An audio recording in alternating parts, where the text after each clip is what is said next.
बिस्मिल्लाहिर्रहमानिर्रहीम। अस्सलामुअलैकुम वरहमतुल्लाहि वबरकातुहू। लाखों करोड़ों दरूद सलाम नबी करीम सल्लल्लाहु अलैहि वसल्लम पर और आपकी आल पर।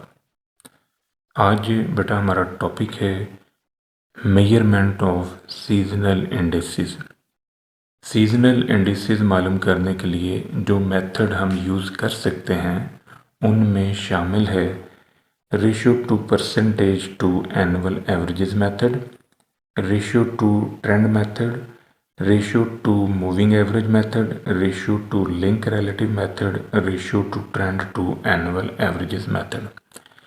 इन पांचों मेथड्स के ऊपर हम सेपरेट वीडियो लेक्चर्स बनाएंगे। इस वीडियो लेक्चर में हम बात करेंगे ratio to percentage to annual averages method के ऊपर। इस मेथड की मदद से जब हम सीजनल इंडिसेस मालूम करते हैं तो जो स्टेप्स हम यूज़ करेंगे इस मेथड को अप्लाई करने के लिए पहले हम वो डिस्कस करेंगे, उसके बाद एक न्यूमेरिकल के ऊपर उन स्टेप्स को अप्लाई करेंगे। हमारा जो पहला मेथड है वो है ratio to percentage to annual average method. सबसे पहले आपने एनुअल एवरेजेस लेनी है। जो भी टाइम सीरीज़ की इंफॉर्मेशन आपको दी गई है जिसके ऊपर आपने सीजनल इंडिसेस मालूम करने हैं, आपने उस टाइम सीरीज़ की इंफॉर्मेशन से एनुअल एवरेजेस निकालनी है। उसके बाद आपने सीजनल रिलेटिव मालूम करने हैं। सीजनल रिलेटिव मालूम करने के लिए हम ये फार्मूला यूज़ करेंगे। यहाँ पर वाई जो है ये टाइम सीरीज़ की ऑब्जर्व्ड वैल्यूज़ है और वाई बार जो है ये हमारे पास एनुअल एवरेजेस हैं। Percentage ratio between observed value of time series and annual average is called seasonal relative. Calculate करेंगे हम quarterly average and sum up. जब ये सीजनल रिलेटिव्स हम निकाल लेंगे तो फिर हम क्वार्टर वाइज एवरेज जो है वो मालूम करेंगे और उनको सम अप करके देखेंगे। अब एक साल के अंदर 4 क्वार्टर होते हैं। इसका मतलब है कि अगर उन क्वार्टरली एवरेजेस का सम 400 आ गया तो वही जो क्वार्टरली एवरेजेस होंगी वो हमारे सीजनल इंडेक्स कहलाएंगे। इन केस कि आपके पास क्वार्टरली एवरेजेस जो हैं उनका सम 400 नहीं आता तो फिर हम उन एवरेजेस को एडजस्ट करेंगे और वो एडजस्ट करने के लिए हमारे पास ये फार्मूला है जो हम अप्लाई करेंगे। Quarterly average multiply 400 divide by total of averages. यानी अगर तो 400 नहीं आता तो फिर जो आया है उस पर आपने डिवाइड करना है। ये टोटल ऑफ एवरेजेस जो है ये वो है जो यहाँ 400 से कम है या 400 से ज़्यादा सम आया हुआ है। अब इन चारों स्टेप्स को हम एक क्वेश्चन के ऊपर अप्लाई करके देखते हैं। ये हमारे पास इंफॉर्मेशन है टाइम सीरीज़ की जिसके ऊपर हमने ये मेथड अप्लाई करना है। हमें ये 4 क्वार्टर्स तक टाइम सीरीज़ की इंफॉर्मेशन जो है ये दी गई है। ईयर्स हैं और हर साल के अंदर 4 क्वार्टर हैं। सबसे पहले हमने ईयर वाइज जो है एवरेजेस लिए हैं, यानी हमने एनुअल एवरेजेस निकाली। इन चारों वैल्यूज़ को मैंने जमा किया है, 4 पे तकसीम कर दिया। इन चारों वैल्यूज़ को जमा किया, 4 पे तकसीम, इन चारों को जमा किया, 4 पे तकसीम एंड सो ऑन। ये मेरे पास एनुअल एवरेजेस निकल आए हैं। अब मैंने सीजनल रिलेटिव निकालने हैं। सीजनल रिलेटिव के लिए हमारे पास फार्मूला है Y over Y bar into 100। ये जो चारों वैल्यूज़ हैं इन चारों वैल्यूज़ को आप इस एनुअल एवरेज पे तकसीम करेंगे और जो रिज़ल्ट आएगा उसे 100 से मल्टीप्लाई करेंगे। सिमिलर पैटर्न ये चारों वैल्यूज़ जो हैं इनको हम इस एनुअल एवरेज पे तकसीम करेंगे और 100 से ज़रब देंगे। सिमिलर पैटर्न बाकी भी प्रोसेस हम करेंगे। इससे जो हमारे पास सीजनल रिलेटिव्स आएंगे वो ये हैं। ये फार्मूला अप्लाई करने से ही हमारे पास सीजनल रिलेटिव्स आ गए। अब हमने क्वार्टर वाइज एवरेज मालूम करनी है। तो सीजनल रिलेटिव्स जो हमने निकाले हैं इनको क्वार्टर वाइज एवरेज में शिफ्ट करने से पहले हमने ये देखना है कि हमारे डाटे में कोई एक्सट्रीम नंबर तो नहीं आ रहा। यानी एक्सट्रीम वैल्यू अगर आ रही है तो उसे हम डिस्कार्ड कर देंगे। उसकी वजह यह है कि अर्थमेटिक मीन जो है ये इफ़ेक्ट हो जाता है एक्सट्रीम नंबर से। इस वजह से यहाँ पर देखें, ये जो 5 वैल्यूज़ हैं, इन 5 वैल्यूज़ में ये 2 वैल्यूज़ पे स्टार लगा हुआ है। इसका मतलब है कि इन दोनों वैल्यूज़ को ये कंसिडर किया गया है कि ये एक्सट्रीम नंबर्स हैं। आपने इन 2 वैल्यूज़ को निकाल देना है, तो बाकी जो ये 3 हैं इनको जमा किया, 3 पे तकसीम, ये मेरे पास से पहली क्वार्टर एवरेज जो है वो निकल आएगी। सिमिलर पैटर्न यहाँ पर इन 2 वैल्यूज़ पे स्टार लगा हुआ है। इसका मतलब है कि इनको ये तसव्वुर किया गया है कि ये एक्सट्रीम नंबर हैं, यानी ये डाटे की मेन बॉडी से हट के हैं। तो बाकी जो ये वाली 3 हैं इनको जमा किया, 3 पे तकसीम, ये हमारे पास एवरेज आ जाएगी। सिमिलर पैटर्न इसमें ये 2 वैल्यूज़ हैं जिन पे स्टार लगा हुआ है, इनको ये तसव्वुर किया गया कि ये एक्सट्रीम है, तो बाकी 3 जो है उनको यूज़ किया, इनको छोड़ दिया, इन 3 को जमा करें, 3 पे तकसीम। सिमिलर पैटर्न ये इन चारों क्वार्टरली एवरेजेस को हमने जमा किया, तो ये मेरे पास आंसर आ रहा है 399.83। ये अप्रॉक्सीमेटली 400 ही है। इस वजह से इनको हमें एडजस्ट करने की ज़रूरत नहीं है।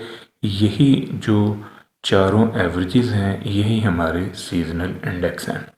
अब हमने डी सीजनलाइज करना है 1982 को और एक क्वार्टर को, जो कि क्वार्टर नंबर 3 है, इनको हम डी सीजनलाइज करेंगे ताकि हमारा डाटा जो है वो कम्प्लीटली प्रोसेस से गुजर जाए। जो सीजनल इंडिसेस के टॉपिक में मैक्सिमम टॉपिक्स हैं उनको हम परफॉर्म कर लें।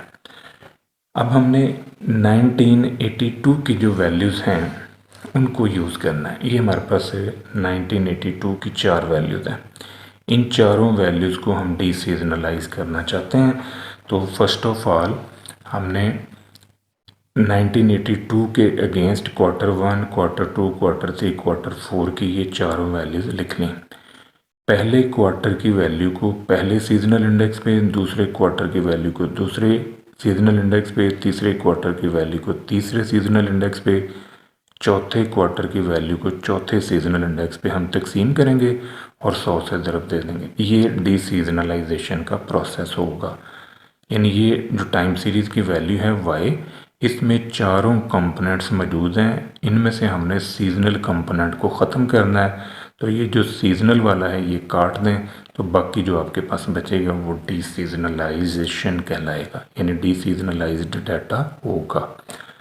इसी तरह हमने जो थर्ड क्वार्टर है उसको डी सीजनलाइज करना है। तो ये मेरे पास तीसरे क्वार्टर की इंफॉर्मेशन है, इसको मैंने डी सीजनलाइज करना। अब तीसरे क्वार्टर की इंफॉर्मेशन को हम तीसरे इंडेक्स पे डिवाइड करेंगे। अब तीसरा इंडेक्स जो है वो हमारे पास है ये 111.01। तो ये जो तीसरे क्वार्टर की वैल्यूज़ हैं उनको हमने ईयर वाइज लिख लिया। 1991 में, 1981 में, 1982 में, 1983, 1984, 1985, इन 5 सालों में जो तीसरा क्वार्टर है उसकी वैल्यूज़ मैंने लिख ली और इन सारी वैल्यूज़ को जो तीसरे क्वार्टर का सीजनल इंडेक्स है उस पर तकसीम किया और 100 से ज़रब दे दी। ये हमारे पास से रिमेनिंग आंसर जो हैं वो आ जाएंगे। ये जो डी सीजनलाइजेशन का प्रोसेस है ये हमारा कंप्लीट हो गया। ये यहाँ तो पूरे साल की डी सीजनलाइजेशन हो सकती है या किसी एक क्वार्टर की। अब मैं आपको प्रैक्टिस के लिए कुछ क्वेश्चन जो हैं दे रहा हूँ जो आपने इसी मेथड से सॉल्व करना है। सबसे पहला हमारा जो क्वेश्चन है वो ये है, 2015 से लेके 2019 तक ये आपको 4 क्वार्टर्स के हवाले से इंफॉर्मेशन दी गई है।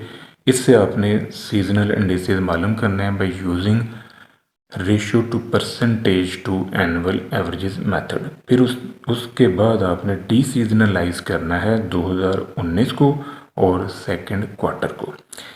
इसके बाद आपने ये सेकंड क्वेश्चन जो है ये सॉल्व करना है। सेकंड क्वेश्चन में आपको वीक की इंफॉर्मेशन दी गई है, यानी ये डाटा जो है ये वीक्स का है। अब यहाँ पर आप क्या करेंगे, इन सारे वीक्स की एवरेज निकालेंगे, इन सातों वैल्यूज़ को जमा करेंगे, 7 पे तकसीम। यहाँ पर हमारे पास y1 बार, y2 बार, y3 बार खुल जाएगा।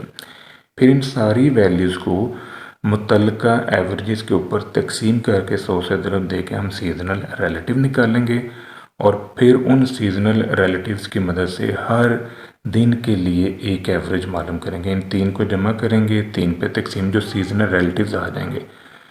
जो इंतहाई इम्पोर्टेंट पॉइंट है इस क्वेश्चन में वो ये है कि यहाँ पर जो ग्रैंड टोटल होगा, जो लास्ट कॉल स्टेप में आप बनाते हैं कि एवरेजेस लेते हैं और वो एवरेजेस का टोटल 400 आया था, यहाँ पर इन एवरेजेस का टोटल जो है ये 700 होगा। ये आपने चेकआउट करना है। उसकी रीज़न ये है कि यहाँ पर नंबर ऑफ़ डेज़ हैं, तो नंबर ऑफ़ डेज़ 7 है, इस वजह से ग्रैंड टोटल जो है आपका 700 बनेगा। अगर 700 बन गया तो यही सीजनल इंडेक्स होंगे जिनका सम 700 आ रहा है, और अगर 700 ना बना तो फिर आपने उसे एडजस्ट करना है। एक और क्वेश्चन है, ये मंथ वाइज इंफॉर्मेशन आपको दी गई है, क्योंकि मैक्सिमम टॉपिक जो है ना इस क्वेश्चन में वो 3 है। एक होता है ईयर के हिसाब से, एक होता है वीक के हिसाब से, और एक होता है मंथ के हिसाब से। ये 3 तरह की इन्फॉर्मेशन के ऊपर ही आपसे वो सीजनल इंडेक्स का क्वेश्चन मांगता है। अब यहाँ पर नोट करें कि ये जो 2020 है, 2021, 2022 की इन्फॉर्मेशन है, ये आपको मंथ वाइज इन्फॉर्मेशन दी है। यहाँ पर आप नोट करें कि जो मंथ हैं वो हैं 10, 1 2 3 4 5 6 7 8 9 10। आपने इन 10 वैल्यूज़ को जमा करना है, 10 पे तकसीम, यहाँ पर एवरेज का कॉलम खुल देगा। इन 10 को जमा किया, 10 पे तकसीम, इन 10 को जमा किया, 10 पे तकसीम। फिर आपने सीजनल रिलेटिव्स निकालने हैं, इन सारी वैल्यूज़ को इस एवरेज पे तकसीम करेंगे और 100 से ज़रब। सिमिलर पैटर्न, इन सारी वैल्यूज़ को इस एवरेज पे तकसीम करेंगे और 100 से ज़रब देंगे। इन सारी वैल्यूज़ को इस एवरेज पे तकसीम करेंगे और 100 से ज़रब देंगे। इस तरह हमारे पास सीजनल रिलेटिव खुल जाएंगे। फिर उन सीजनल रिलेटिव से आपने कॉलम वाइज यानी मंथ वाइज एवरेजेस निकालनी है और उन एवरेजेस का सम करना है। अगर तो वो सम 1000 आ गया तो यही आपके सीजनल इंडिसेस होंगे, और अगर 1000 ना आया फिर आपने इसे एडजस्ट करना है। यहाँ 1000 क्यों आएगा? क्योंकि टोटल 10 मंथ हैं जिनकी इन्फॉर्मेशन आपको दी गई है, इस वजह से यहाँ पर ग्रैंड टोटल 1000 होगा। फिर उसके बाद आपने डिसीजनलाइज करना है 2021 को, मार्च को और सितंबर को। ये था बेटा आज का हमारा लेक्चर। दुआ में याद रखिएगा। इंशाल्लाह अगली वीडियो के साथ फिर हाजिर होंगे। फ़ी अमान अल्लाह।